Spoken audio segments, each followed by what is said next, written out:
And 3, 2, 1. That sounds pretty good. Hello and welcome back to the channel. In this video, we take a look at some budget brushed motor upgrades for your Losi Micro B and Micro T and see if some of the reviews on the internet are really telling the truth.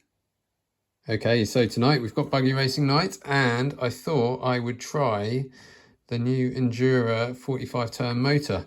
It comes with a motor plate, it comes with a pinion, so it's going to be hopefully a fairly simple job of just tearing out the old motor and swapping it over. So the motor out, we're going to need to remove a couple of screws. This one on the top here, one all the way down in there. And that will allow you to get the motor cover off, and that will give you then access to your motor screws. You will also need to just pop the pinion off, but that's fairly easy to do. Remove the motor wire from the ESC obviously, and then we can go about swapping the motor over. So in the packet for the motor, we obviously have our motor and pinion. We have 3 cap head screws there. They are sort of reduced head cap height screws, so they will hopefully clear the pinion nicely. And then we have got our motor plate, which is also very nice.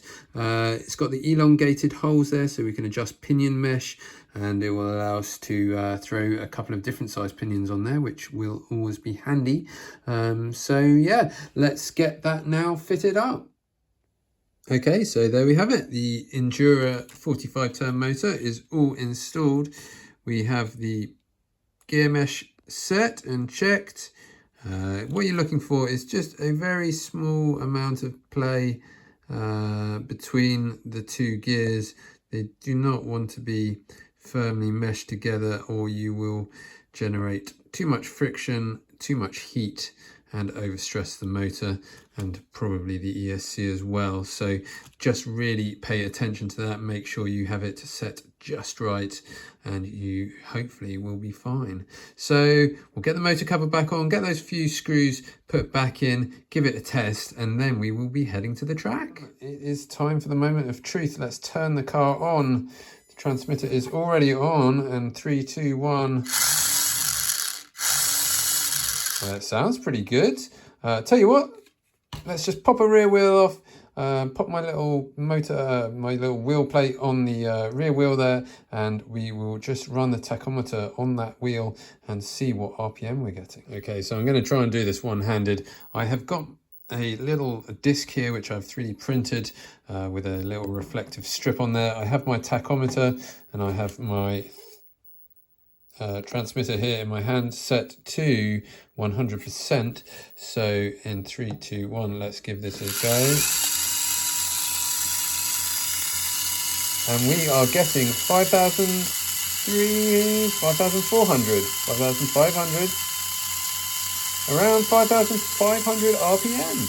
Well, that is a significant increase over the old motor, and certainly the version 1 motor. The version 1 motor I think runs at around 2,400. The version 2 motor runs out of 4,600 RPM, and this obviously running at 5,500. So there is quite a jump there. So proof will be in the pudding on the track. So let's get this to the track and give it a rip. Okay, so first race done with it, and yes, it is incredibly fast.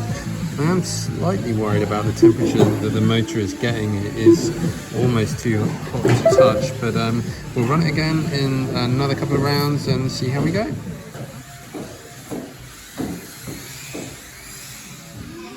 Okay, right, so second race out, all is still going okay. However, I am a bit concerned.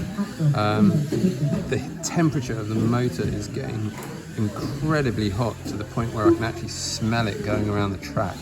So I'm going to leave it for tonight. I'm going to get it home and get a digital temperature gun on it and just see how hot it is getting, because as I say, I am a little worried that it's going to do some damage to something or other. But yeah, there we are. We will catch up when I get back home. So back home from racing, thought I would give it one last run in the living room and try and get a couple of readings with the temperature gun. And sure enough, it was getting sort of 40 or 50 degrees and too hot to touch. So yeah, something is definitely cooking itself. So I'm going to stop running this motor now before it does any further damage to the car or the ESC or anything like that. And I think it's now time to move over to the EcoPower motor from A Main. So fingers crossed that is a little better. This one is similar sort of price. I think it was about $9.99 dollars. However, it does only come with the motor. There is no mounting plate or pinion or anything like that. So hopefully it goes in all right. And yeah, let's see what this one does.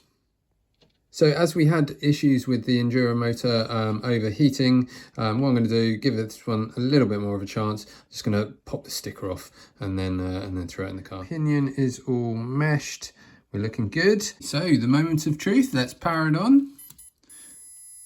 We have a light.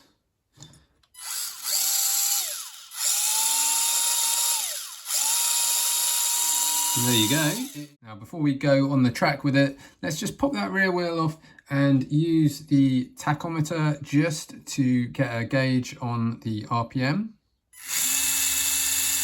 And I am getting 5,500 again, so exactly the same as the Injora. So we are here with the buggy and the EcoPower motor.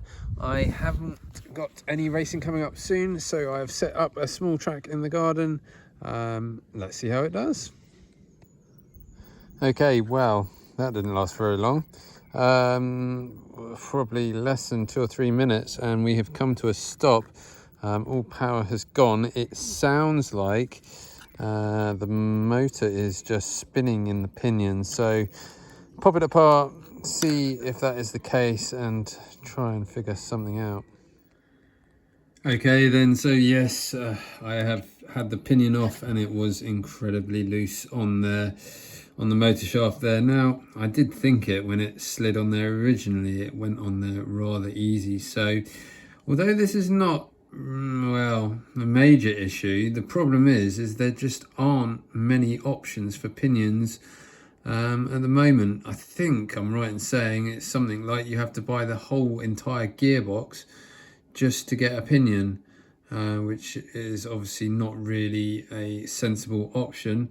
I just don't know if there are any other plastic pinion available for this size motor shaft. But anyway, I have put a drop of super glue very carefully onto the end of the shaft and pop the pinion back on. So I'm going to go take that back out to the track and let's give it another few more laps and see what happens. Okay, right, take 2. Let's see if the pinion stays on this time.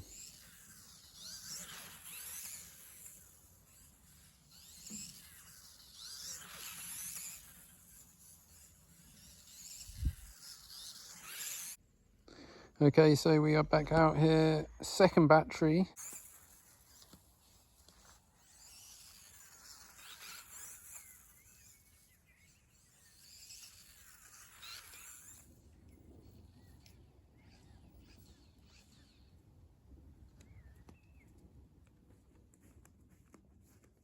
Okay, so 2 or 3 minutes into this battery and we are having issues for sure.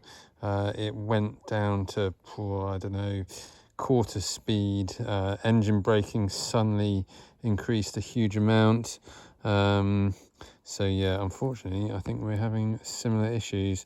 I don't really know what to say. So that is the Injora and the EcoPower 45 turn motors. We tested them both a good amount. Unfortunately, the Injora didn't last much longer than 10 minutes, overheating and smelling incredibly badly. It really did get too hot to touch. The EcoPower suffering similar issues in getting very hot. Also, the motor shaft did not fit the pinion properly, and then suffering from some sort of cutting out issue where we lost all power. So yeah, we didn't do so great out of these ones.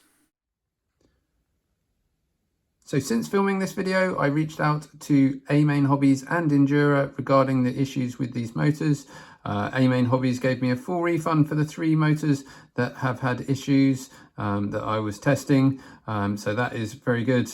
And likewise with Injora, they just asked a few questions, and I sent them a few photos and explained what happened, and I am now due a refund hopefully very shortly. So at least that is a positive side to this experience. So hopefully that doesn't spell the end for brushed motor upgrades for the Losi Micro B and Micro T, and fingers crossed we get some more options fairly soon and we can test those out. While I get this car built back up with a stock motor, if you haven't already, please subscribe to the channel. It would really help me out. If you've enjoyed this video, please give it a thumbs up and drop us a comment below if you've got any questions. And in the meantime, have fun at the track, and I will see you in the next one.